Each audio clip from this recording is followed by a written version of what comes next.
Hey Saber people, what's up? This is Lolo Padawan with DB32. We're part of the High Ground podcast. And as always, we're here to talk about something unique and special. Usually it's a more concentrated focus on something than what we would talk about in the longer pod. And so this little breakout session today, I'm going to talk to you about a maker. His name is Dave Parkin, who put together a couple of lightsabers that I just got a couple days ago in the mail. And I'm really excited for this. So I've had a few of the lightsabers that Dave Parkin has made before. I think I have 4 now. And of the 4, they're really great sabers. There's a lot of love and care and attention to detail that goes into the make that he's put together. But this is my first time buying sabers directly from Dave. And I have to tell you, the process itself is really kind of neat and special. He treats you very nice like a customer. He definitely is keeping you up to date with everything that's going on. He's providing lots of pictures as he's going through batch 1, batch 2, because he gets a lot of orders there because they're really great sabers, so everyone wants to kind of participate. And on top of that, not only does Dave get like the specific details right about the size, the shape, and things like that with the hilt, but Dave's also put a lot of extra special work into studying the condition of a very specific lightsaber. And that condition, as you can see, I've got one back here. So this is his hero from Return of the Jedi. Beautiful. We've got a vintage board in here. It's a vintage B-series calculator from Casio in here. But this is his hero for Return of the Jedi. It's actually not done up or weathered the way he does a lot of them. I have his Yuma as well, which this is many people's favorite lightsaber. It's really nice. I love it. It's such a great saber. But yes, so I have this. Obviously, you can see some of the weathering and the stuff that he's done here. So it looks like this by design, but also really amazing. But today I have 2 V3s. It's probably the second cousin in the family of all the Luke Return of the Jedi lightsabers, but these 2 V3s are actually pretty cool and pretty damn special. So I like them. One of them is very special to me because I'm originally from Florida, and there are some things about Florida. If you don't know, the space program obviously birthed there out of Cape Canaveral. NASA's situated. So I watched, rockets, space shuttles, all those things launch and go into outer space. And so I actually have an extraterrestrial lightsaber in these 2 that he has delivered to me. So I'm going to share with that a little bit of the story with you. I'm going to talk about in general, what it felt like kind of opening these up, taking a look at them, and some of the special bits of attention that he's put on them. I'm not really going to go over the accuracy and significant detail there. There are a couple of amazing videos that are out there. I know Sith Slayer's out there. Mojave Trooper definitely is the guy that I would say is, from my perspective, he's got the GOAT in terms of going over all of Dave P's stuff. He just made a video today. In fact, it's going to be really great. So I shared that with people, and I'll probably put the link down in the description for you. So yeah, without further ado, give me just a minute here. I'm going to break away. I'm going to show you these lightsabers. We're going to talk a little bit about them. So thanks for joining. Be right back. Okay, guys. Well, like I said, I told you I was going to come back with some special lightsabers, and here we have the first. So as I mentioned, this is a V3. This V3 lives its life very shallow in terms of time in the movie, but it is seen in some pretty cool scenes. I think one of my favorite images of this lightsaber is actually when my friend Mojave was mentioning earlier today, Darth Vader's actually holding this in a behind-the-scenes footage in the corridor on Endor, when Luke has given himself over and the lightsaber's been given, and you can see him holding it. I think he's kind of holding it like this. So it's really, really amazing. It's used throughout the throne room in some shots there. So Luke's fighting Vader with it in the throne room. It might be sitting on the Emperor's desk as well. I can't recall 100%. I would refer to Mojave and others who are better experts at this. But I love this lightsaber. So the first thing that you're going to notice is this thing looks like it's been beat up, and boy has it. Because why? Well, it's kind of the life of the saber. So what you're going to notice is the attention to detail on every bit and piece of this lightsaber. You're going to see the specific tailored and weathering, the painting on the neck. You're going to see the close scrub work on the neck there, the epoxy work on the neck to make it look like this. Really amazing. You're going to see the grenade and the wind vane here, and see how that's done. You see the markups on this as well. And I think my friend Mojave mentioned earlier today that some people surmise that this hilt might have at some point had some tape some gaffer's tape on the neck like some of them did, because the emitters do spin, and the emitters were spinning on most of them because they were spinning stunts. And so at some point in time when Luke was holding these, I think they may have put some black tape around the neck to hold them. But in the shots that I've seen and the pictures that I've seen, I can't tell that there's black tape on this. And plus, I love seeing the whole neck, and I'm going to get a V2 with some gaffer's tape on it. So I chose no gaffer's tape here. But if we just go through and look, really pristine. Look at the machine marks that are here, the precise marks, the precise clawing and scratching that's all done underneath on the neck, every bit and piece in there. I got some dust on there, but really, really beautiful, really amazing. Just the quality here is just fantastic, the work to do these details and to make this happen. Bright, shiny clamp that is appropriate for this particular hilt. And then you look at the clamp card as well. Really well made clamp card. I like it. I may swap this clamp card out because I like this one, but I like a couple others as well. So I don't know if it's 100% known which one's in it. So I may go with the one that I like the looks of the best. But we're going to get to my favorite part here, which is going to be the pommel here.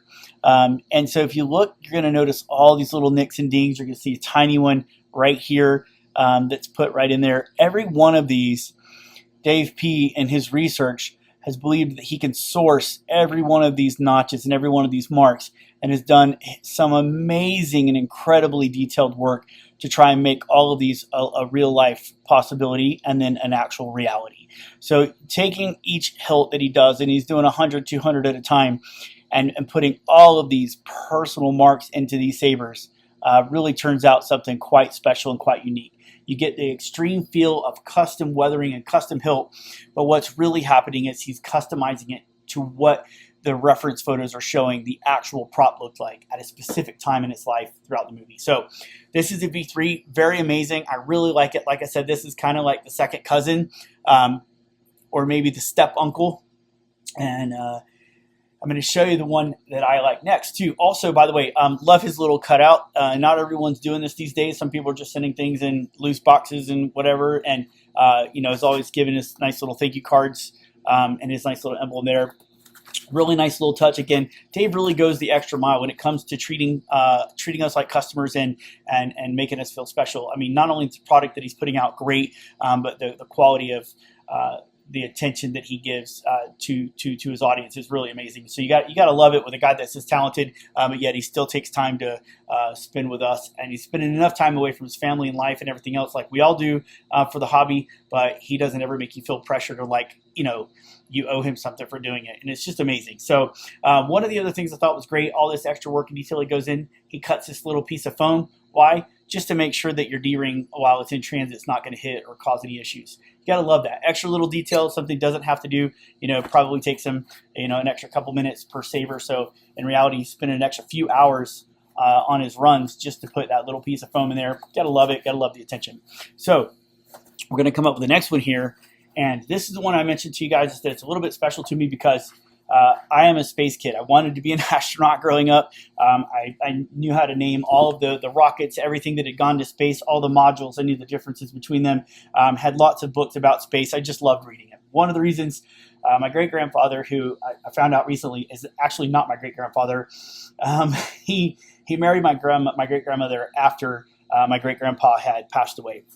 He actually was hit by a car when he was walking to the store sometime in like the 40s, early 40s, just before the war. So he didn't serve in World War II. But this guy stepped up, took over, and served as my great-grandpa, and obviously my aunts and uncles' grandpa, and obviously the dad to my grandma. And it was really awesome, but he loved the space program. He took me down to watch all of the launches that he could up until, I think, 83, 82, somewhere in there. Went and watched all the launches for rockets. It was really amazing. But yeah, so taking a look at this is what's another V3, but this is called the NASA Saber. And the reason it's called the NASA Saber, and it's special to me, is because my grandpa did take me to see these launches. And then this saber itself, somewhere in 2000, I think maybe 2002, 2007, this went up into outer space. Now, I watched that launch. I watched the saber go up into outer space. Really amazing. You can see some authenticity here by Dave. That is the manifest number that was given to the lightsaber. You can see the lightsaber in the case. And what they did is basically took the V3 and purdied it back up. And so that's what this is. This is a purdied up V3. You can see it looks really nice and clean. You see all the copper, the stuff put around this neck, and you can just see some of the amazing stuff going on here. And again, this one spins as well, both directions if you want. I'm just going to spin it here because this makes it easier. And then they put some tape around the outside here. This was to clean up the outside of the emitter. They cleaned up on the end here mostly. Dave was able to identify a few marks, and we have a couple of marks on there. But coming down, yes, you see most of the paint's been cleaned up, but you see a lot of the natural indentations and the marks that are still here from the V3. So you're going to see those carried over, especially these that are going to go down the gig line here of the Saber. And then like was done with so many of the graphics clamps, this one particularly had tape covering it. Roger Christians confirmed, that there was tape covering many of the clamps. I don't think we know for sure which ones and which not. This I don't know the story of. I think this looks really cool. I love the extra color on it. It has a different clamp card, as you can see. This is a wide bar card. This is what you traditionally see on the Hero, like we showed a little bit ago. But really amazing. And then we're going to come down to the south end of this thing. You're going to see those same marks kicking up. You're going to see some tape covering a few of those marks. You can see another little mark right there. As we flip this through, you're going to see these same little divots in the pommel cube. All these done with a Dremel by hand by Dave. Just really amazing stuff that he's done here. You just really dig in. You just really see through the detail. And again, this is probably an easier Saber for him to make, right? Because it's got a little bit less of the manual work. But this tape, I can tell you, cutting these strips of tape and putting them on and getting them on, right? And there's strip here, strip on the clamp, and then a strip down here. That's aggravating as hell. So I don't know if you ever messed with that aluminum tape or not, but one, it's really, really sharp, and it is messy, and it will cut you. But this is the NASA Saber. This is probably the second cousin, I would say, since the other one's going to be the step uncle. This can be the second cousin. I really love this lightsaber. I love the color of the lightsaber primarily, outside of the nostalgia for me personally, knowing that this is the appearance as close as we can get from a replica's perspective of the exact lightsaber that was put into an anvil case, shut up, locked away, launched in outer space. So pretty amazing. I love this Saber. I love DaveP's work. I'm really happy to own these. So with all that being said, again, Dave going the extra mile to lock some of this stuff up and to package these nice in a protected way. So we appreciate that. Appreciate everything that Dave's done, and I appreciate you guys. I turn the camera on here, I guess, a little bit. And so, so I really appreciate you guys for what you've done, being able to stand by and watch. I've got quite a few of my videos have got some views on them now, and I just really thank you guys for that. I think, one, I love lightsabers. I have since I was a kid. Luke Skywalker was a really important fictional character for me. I think that we all kind of have people and things that we identify with based on our growing up and our situations. So this particular Return of the Jedi Saber marked a really specific moment for me because it was Luke kind of showing up and showing out and saying, hey, I'm going to take over. I'm going to make Ben's memory and honor, and I'm going to turn things right for everyone. And I really appreciated that, and I greatly admired that he was stepping up in that moment. So Return of the Jedi was my favorite movie as a kid for a good period of time. Empire Strikes Back probably was very, very second close to the first, but I think now some of that's changed around a bit, but I still really admire the arc and the progression of the character for Luke. So these sabers mean a lot to me, and so anybody that's out there, man, definitely check out Dave Parkin's website, Dave Parkin Art. See if he's got some slots available. Get some orders in. Get you some V2s, some V3s. There's some more stuff that's really exciting coming up. I'm excited to get some orders in on those runs too. But I've got 3 V2s coming for this next run that he's got. So I'm going to do all 3 of the V2s that he's doing. So another video will come in the way for that. I appreciate you guys standing by me for this. But for now, this is DB32 signing out. Have a good day.